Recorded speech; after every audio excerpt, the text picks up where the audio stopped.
ನಿಮ್ಮೆಲ್ಲರನ್ನು ನಾವು ಸ್ವಾಗತಿಸುತ್ತೇವೆ. ನಾವೆಲ್ಲರೂ ಸೇರಿ ರಾಷ್ಟ್ರಗೀತೆ ಮೊಳಗಿಸೋಣವಾ?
ನಾವು ಇಂದು ನಮ್ಮ ಕಾರ್ಯಕ್ರಮ ಅಂಗಾಂಗ ದಾನದ ಅದ್ಭುತ ಕಥೆಗಳ ಕುರಿತು ನಾವು ನಿಮಗೆ ಪ್ರಸ್ತುತಪಡಿಸುತ್ತೇವೆ. ಅಂಗಾಂಗ ದಾನದ ಬಗ್ಗೆ ಏನು ಅದ್ಭುತಗಳಿವೆ ಎಂದು ನೀವು ಆಶ್ಚರ್ಯ ಪಡಬೇಕು.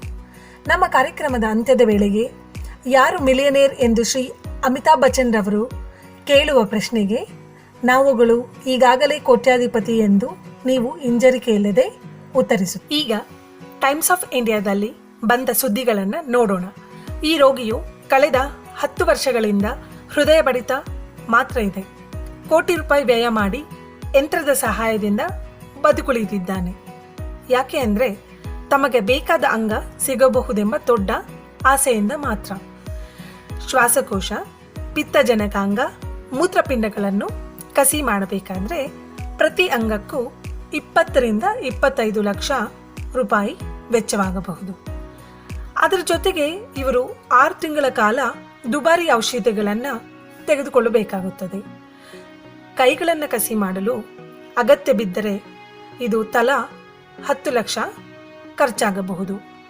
ಇದೆಲ್ಲವೂ ದುಬಾರಿಯಷ್ಟೇ ಅಲ್ಲ, ತುಂಬ ನೋವಿನಿಂದ ಕೂಡಿದೆ. ನಮಗಿರುವ 2 ಕಿಡ್ನಿಗಳು, 1 ಲಿವರ್, 2 ಶ್ವಾಸಕೋಶಗಳು ಮತ್ತು 2 ಕೈಗಳನ್ನು ಸರಿಯಾಗಿ ಕಾರ್ಯನಿರ್ವಹಿಸಿದರೆ ಮಾತ್ರ ಒಬ್ಬ ಮನುಷ್ಯ ಆರೋಗ್ಯಕರವಾಗಿರಲು ಮತ್ತು ಕಾರ್ಯತತ್ಪರರಾಗಿರಲು ಸಾಧ್ಯ. ಅವುಗಳು 1 ಕೋಟಿಗಿಂತ ಹೆಚ್ಚಿನ ಮೌಲ್ಯವನ್ನು ಹೊಂದಿವೆ ಎಂಬುದನ್ನು ನಾವು ನಂಬುವುದಿಲ್ಲ. ಅದಕ್ಕಾಗಿಯೇ ಹೇಳಿದ್ದು, ನಮ್ಮಲ್ಲಿ ಪ್ರತಿಯೊಬ್ಬರೂ ಕೋಟ್ಯಾಧಿಪತಿಗಳು ಆಗಿರುತ್ತಾರೆ ಎನ್ನುವುದರಲ್ಲಿ ಸಂಶಯವಿಲ್ಲ. ಸುಮಾರು 2,70,000 ರೋಗಿಗಳು ಅಂಗಾಂಗ ಕಸಿಗಾಗಿ ಕಾಯುತ್ತಿದ್ದಾರೆ. ಇವರಿಗೆ ಸರಿಯಾದ ಸಮಯದಲ್ಲಿ ಅಂಗಾಂಗಗಳು ಸಿಗದೆ ಇದ್ದಲ್ಲಿ ಗರಿಷ್ಠ 1 ವರ್ಷದವರೆಗೆ ಬದುಕುಳಿಯಬಹುದು. ಅಂದರೆ ಸಮಯೋಚಿತ ಅಂಗಾಂಗ ಸಿಗದಿದ್ದಲ್ಲಿ ಅವರಿಗೆ ಬೇರೆ ಮಾರ್ಗವೇ ಇಲ್ಲದೆ ಜೀವನ ಅಂತ್ಯವಾಗಬಹುದು. ಪ್ರತಿ 2 ನಿಮಿಷಕ್ಕೆ ಒಬ್ಬ ರೋಗಿಯು ಸರಿಯಾದ ಅಂಗಾಂಗಗಳು ಸಿಗದೆ ಜೀವನವನ್ನು ಕಳೆದುಕೊಳ್ಳುತ್ತಿದ್ದಾನೆ. ರಸ್ತೆ ಅಪಘಾತಗಳಿಂದಾಗಿ ಮೆದುಳು ನಿಷ್ಕ್ರಿಯೆಗೊಂಡವರ ಅಂಗಾಂಗಗಳನ್ನು ದಾನ ಮಾಡಿದರೆ ಅಂಗಾಂಗಕ್ಕಾಗಿ ಕಾಯುವ ಎಲ್ಲರನ್ನೂ ಬದುಕಿಸಬಲ್ಲವು.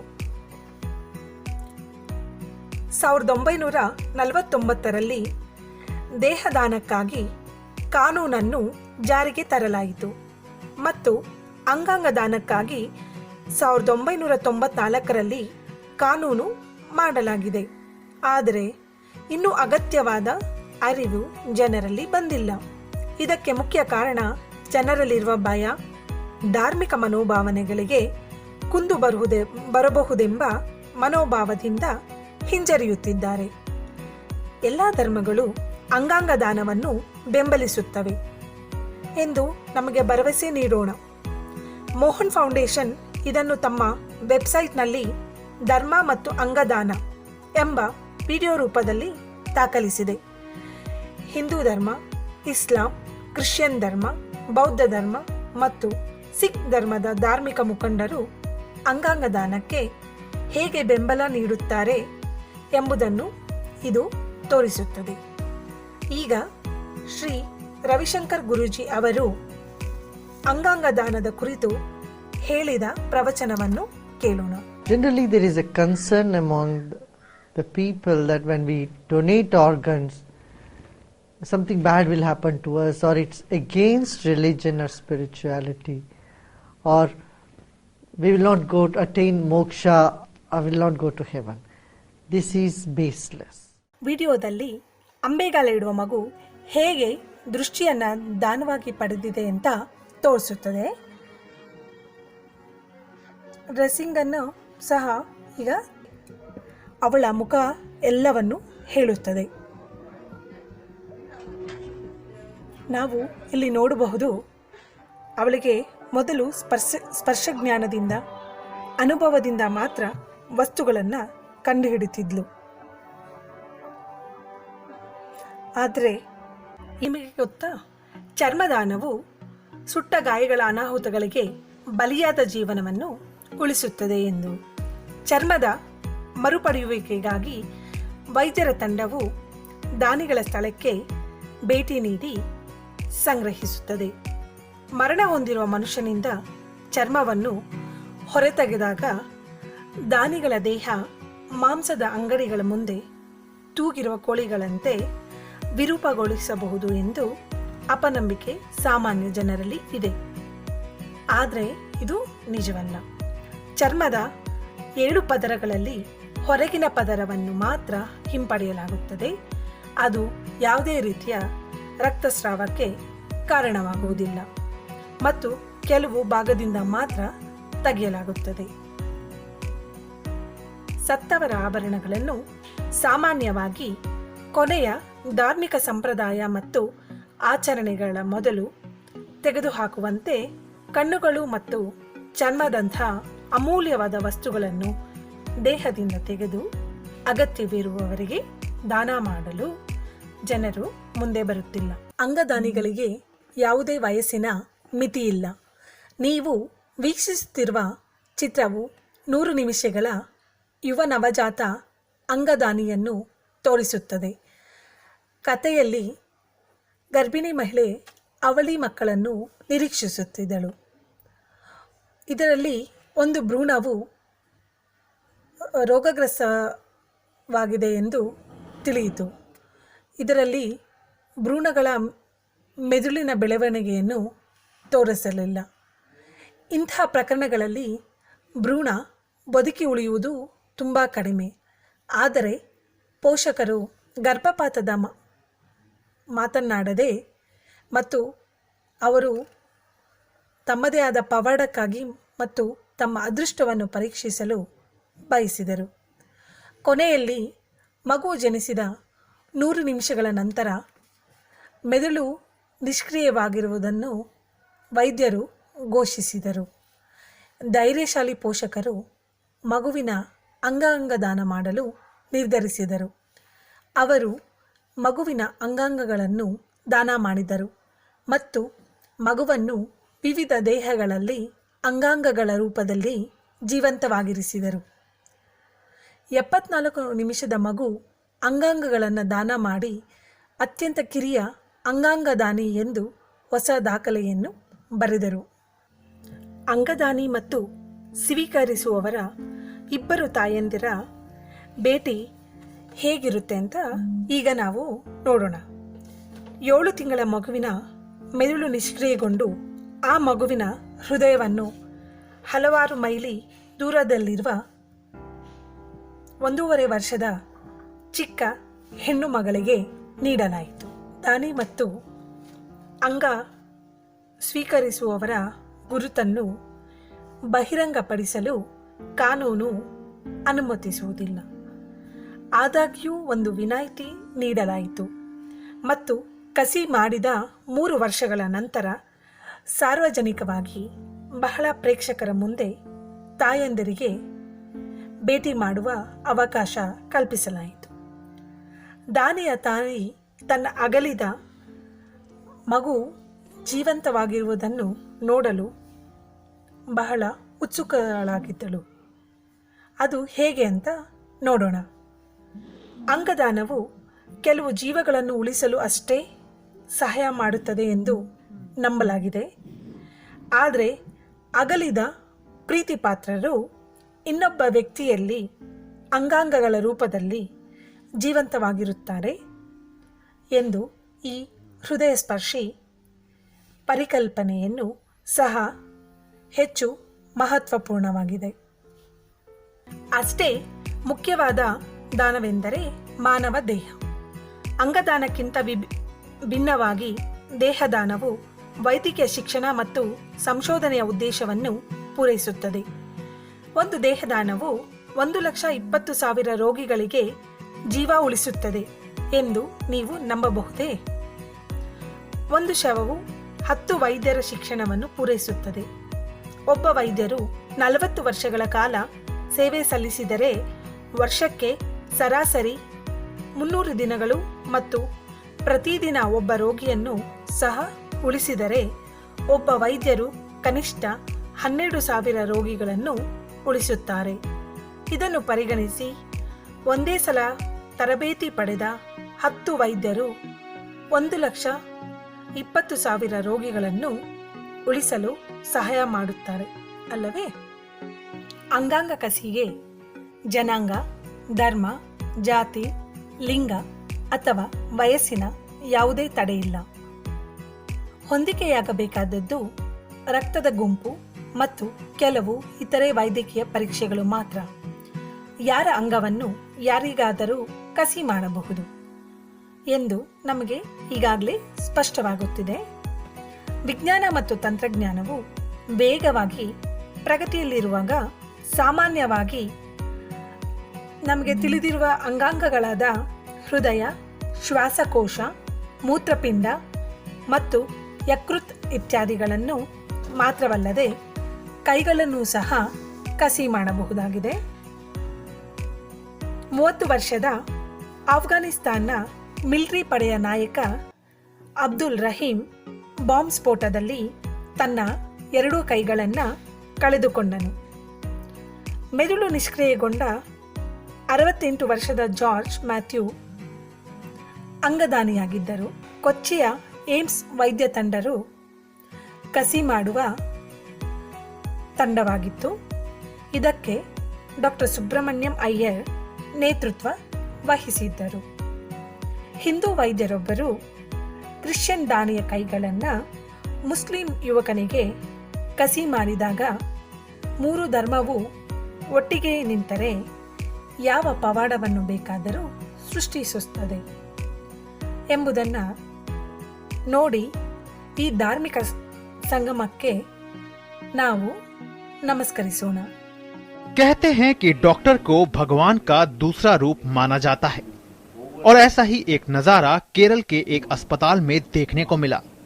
कोच्चि में स्थित Amrita institute of medical science में डॉक्टरों की टीम ने अफगानिस्तान के एक युवक के हाथों का प्रत्यारोपण कर उसको एक नई जिंदगी दी। दरअसल 30 वर्षीय अब्दुल रहीम अफगान सेना में था और साल 2012 में एक माइन ब्लास्ट में अपने हाथ खो चुका था। नए हाथ मिलने के बाद रहीम बेहद खुश है और उसने डॉक्टरों के साथ भारतीय जनता का भी शुक्रिया अदा किया। नए हाथ मिलने से मैं बहुत खुश हूँ। मैं डॉक्टरों का बहुत बहुत शुक्रगुजार हूँ और साथ ही भारत की आवाम का भी शुक्रिया अदा करता हूँ। हालांकि डॉक्टरों के लिए ये काम चुनौतीपूर्ण था, लेकिन वो इस ऑपरेशन को करने में सफल रहे। प्रोफेसर और प्लास्टिक सर्जरी विभाग के प्रमुख सुब्रमण्य अय्यर ने बताया कि उनकी टीम इससे पहले भी एक ऐसी ही सर्जरी कर चुकी है, इसलिए उनको इस ऑपरेशन में कोई खास परेशानी नहीं हुई। ये काम हमारे लिए चुनौतीपूर्ण था, लेकिन इससे पहले हम ऐसे ही एक सर्जरी कर चुके हैं, इसीलिए ये सर्जरी आसान थी। रहीम को जो हाथ प्रत्यारोपित किए गए हैं वो 68 वर्षीय मैथ्यू जॉर्ज के हैं। गौरतलब है कि जॉर्ज बुधवार को काबुल हमले में मारे गए 4 भारतीयों में से एक था। बहरहाल सर्जरी के बाद रहीम के हाथों में सुधार हो रहा है और अब वो अपने नए हाथों से पानी के गिलास को पकड़ने के साथ साथ लिख भी सकता है। Bureau report, DD news. ನೀವು ಈಗ ವೀಕ್ಷಿಸುತ್ತಿರುವ ವಿಡಿಯೋ ಕಿರಿಯ ಕೈಕಸಿಯಾಗಿರುವ ಒಬ್ಬ ಮಗುವಿನದು. ಇದರಲ್ಲಿ ಮುಖ್ಯ ಪಾತ್ರ ಜಿಯೋನ್. 2ನೇ ವಯಸ್ಸಿನಲ್ಲಿ ಅವರು ತೀವ್ರವಾದ ಸೋಂಕಿನಿಂದ ಕೈ ಮತ್ತು ಕಾಲುಗಳನ್ನು ಕಳೆದುಕೊಂಡರು. ಮೂತ್ರಪಿಂಡಗಳು ಸಹ ಹಾನಿಗೊಳಗಾದವು. 2 ವರ್ಷಗಳ ಡಯಾಲಿಸಿಸ್ ನಂತರ ಅವರು ತಾಯಿಯಿಂದ ಮೂತ್ರಪಿಂಡವನ್ನು ಪಡೆದರು. ಕೈ ಕಾಲುಗಳ ಎರಡನ್ನೂ ಕಳೆದುಕೊಂಡರೂ ಜಿಯೋನ್ ಸಂತೋಷದಾಯಕ ಮತ್ತು ಅತ್ಯಂತ ಸಕ್ರಿಯ ಜೀವನವನ್ನು ನಡೆಸುತ್ತಿದ್ದು 8ನೇ ವಯಸ್ಸಿನಲ್ಲಿ ಕೈಕಸಿಗೆ ಅವರನ್ನು ಆಯ್ಕೆ ಮಾಡಲು ಅವರ ಸಕ್ರಿಯ ಜೀವನವೂ ಸಹ ಕಾರಣವಾಯಿತು ಮತ್ತು ಕಸಿ ಯಶಸ್ವಿಯಾಯಿತು. ಶಸ್ತ್ರಚಿಕಿತ್ಸೆಗೆ ಮುನ್ನ ನಾನು ಧೈರ್ಯಶಾಲಿ, ಏಕೆಂದರೆ ನಾನು ಹೆದರುವುದಿಲ್ಲ ಎಂದು ಜಿಯೋನ್ ಹೇಳಿದರು.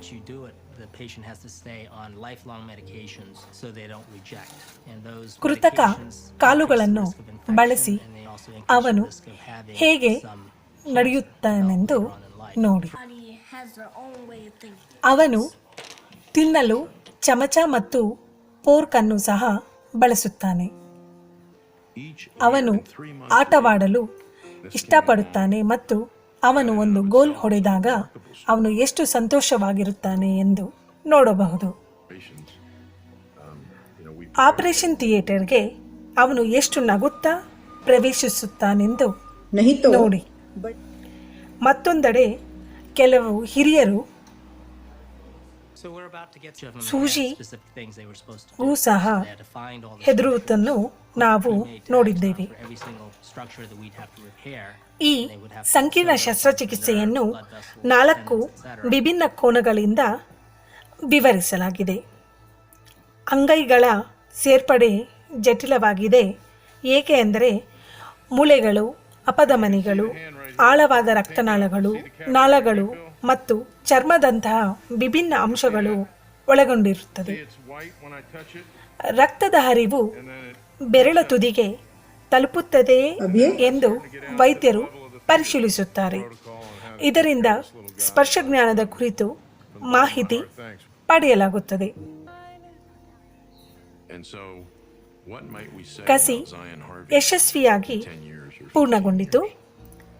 ಶಸ್ತ್ರಚಿಕಿತ್ಸೆಯ ಕೆಲವೇ ಗಂಟೆಗಳ ನಂತರ ಜಿಯೋನ್ ಪ್ರಜ್ಞೆಯನ್ನು ಮರಳಿ ಪಡೆಯುತ್ತಾನೆ ಮತ್ತು ವೈದ್ಯರ ತಂಡ ಸಹ ಸಂತೋಷದಿಂದ ನೋಡುತ್ತಾರೆ. 2 ವಾರಗಳ ನಂತರ ಬ್ಯಾಂಡೇಜ್ ಅನ್ನು ತೆಗೆಯಲಾಯಿತು. ಜಿಯೋನ್ ತನ್ನ ಬೆರಳುಗಳನ್ನು ಚಲಿಸುತ್ತಾನೆ, ವಸ್ತುಗಳನ್ನು ಹಿಡಿದಿಟ್ಟುಕೊಳ್ಳುತ್ತಾನೆ ಮತ್ತು ಸ್ಪರ್ಶವನ್ನು ಅನುಭವಿಸುತ್ತಾನೆ. ಈ ಹೊಸ ಅನುಭವದಿಂದ ಅವನ ಮುಖವು ಸಂತೋಷದಿಂದ ತುಂಬಿದೆ. ಕೆಚ್ಚೆದೆಯ ಜಿಯೋನ್ಗೆ ಮತ್ತು ಫಿಲಡೆಲ್ಫಿಯಾದ ವೈದ್ಯರ ಪ್ರಯತ್ನಕ್ಕೆ ನಾವೆಲ್ಲರೂ ನಮಸ್ಕರಿಸಲೇಬೇಕು. ಸಾವು, ಮೆದುಳು ಸಾವು ಮತ್ತು ದೇಹದಾನದ ಬಗ್ಗೆ ಸ್ವಲ್ಪ ಜ್ಞಾನವನ್ನು ಸಂಗ್ರಹಿಸೋಣ. ಸಾವು ಎಂದರೆ 2 ರೀತಿಯದ್ದಾಗಿರುತ್ತದೆ. ಒಂದು ಹೃದಯದ ನಿಲುಗಡೆಯಿಂದ ಸಾವು, ಇನ್ನೊಂದು ಮೆದುಳಿನ ಕಾರ್ಯನಿರ್ವಹಣೆಯನ್ನು ಶಾಶ್ವತವಾಗಿ ನಿಲ್ಲಿಸುವುದು. ಇದು ಮೆದುಳಿನ ಸಾವು. ಇದು ವ್ಯಕ್ತಿಯು ಸತ್ತಿದ್ದರೂ ಅವನ ಹೃದಯವು ಬಡಿಯುತ್ತಲೇ ಇದೆ. ಇದು ವಿಚಿತ್ರ ಅಲ್ವೇ? ಮೆದುಳಿನ ಸಾವಿನ ಬಗ್ಗೆ ಈಗ ನಾನು ಹೆಚ್ಚು ತಿಳಿದುಕೊಳ್ಳಬೇಕು. ಮೆದುಳು ಸಾವು 4 ಸಂದರ್ಭಗಳಲ್ಲಿ ಮಾತ್ರ ಸಂಭವಿಸಬಹುದು.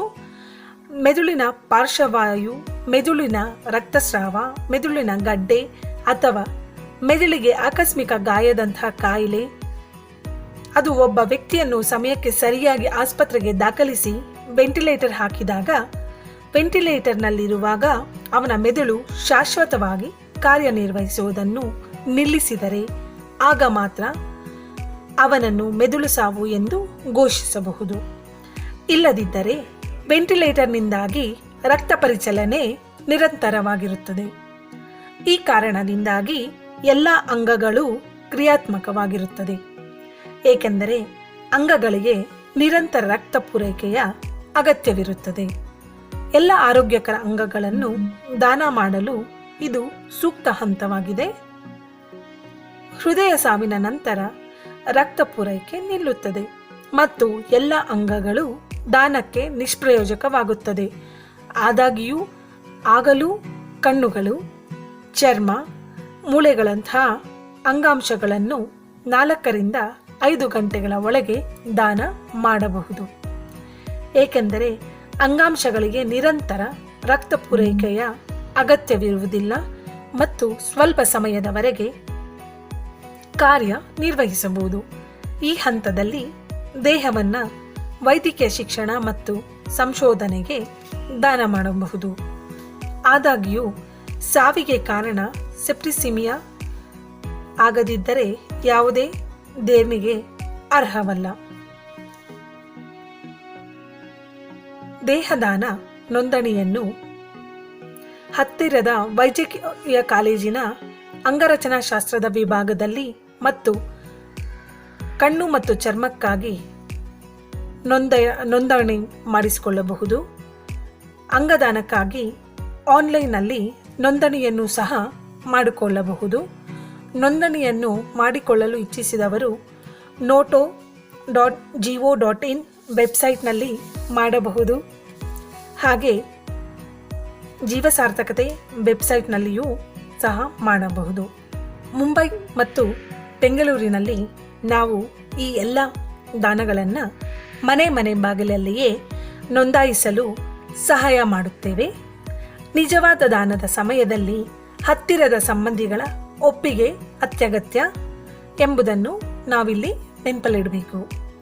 ಮರಣಕ್ಕಿಂತ ಬೇರೆ ಸ್ಥಳದಲ್ಲಿ ನೋಂದಣಿ ಮಾಡಿದರೆ ಸಂಬಂಧಿಕರ ಒಪ್ಪಿಗೆಯನ್ನು ಪರಿಗಣಿಸಿ ದೇಣಿಗೆಯನ್ನು ಪಡೆಯಬಹುದು. ಹೊಸ ನೋಂದಣಿ ಅಗತ್ಯವಿಲ್ಲ. ಸಂಕ್ಷಿಪ್ತವಾಗಿ ಹೇಳುವುದಾದರೆ, ದಾನಿಯ ಜೀವಿತಾವಧಿಯಲ್ಲಿ ನೋಂದಣಿ ಮುಖ್ಯವಾಗಿ ಅವನ ಮತ್ತು ಅವನ ಸಂಬಂಧಿಕರ ಅರಿವಿನ ಸಲುವಾಗಿ ಇರುತ್ತದೆ.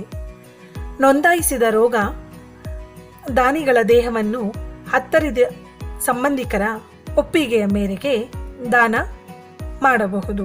अंगदान की पूरी जानकारी साथ में लेकर हमने बांधी है. हमारी हिंदी रचना नाम है मौत तू एक कविता है. इत्तेफाक से आईसीयू में मस्तिष्क मौत आ जाए. इत्तेफाक से आईसीयू में मस्तिष्क मौत आ जाए. वेंटिलेटर न करना बंद. एक कविता का वादा है मिलेगी मुझको. मौत तू एक कविता है. पथ है नया कविता है संग. पथ है नया कविता है संग. मेरे नयनों का वादा है रोशनी दे अंधी आंखों को. मेरे नयनों का वादा है रोशनी दे अंधी आंखों को. मौत तू एक कविता है. जले जख्मों को मिल जाए मेरी त्वचा का शीतल बंध. जले जख्मों को मिल जाए मेरी त्वचा का शीतल बंध. मेरे अंगों का वादा है नव जीवन दे मरीजों को. मेरे अंगों का वादा है नव जीवन दे मरीजों को. मौत तू एक कविता है. लेकिन कुछ जलाना ही है ना. जला दो मेरी गलतियों को मेरे अंगों को ना जलाना. जला दो मेरी गलतियों को मेरे अंगों को ना जलाना. मेरे अपनों का वादा है हंसते अलविदा कहे मुझको. मेरे अपनों का वादा है हंसते अलविदा कहे मुझको. मौत तू एक कविता है.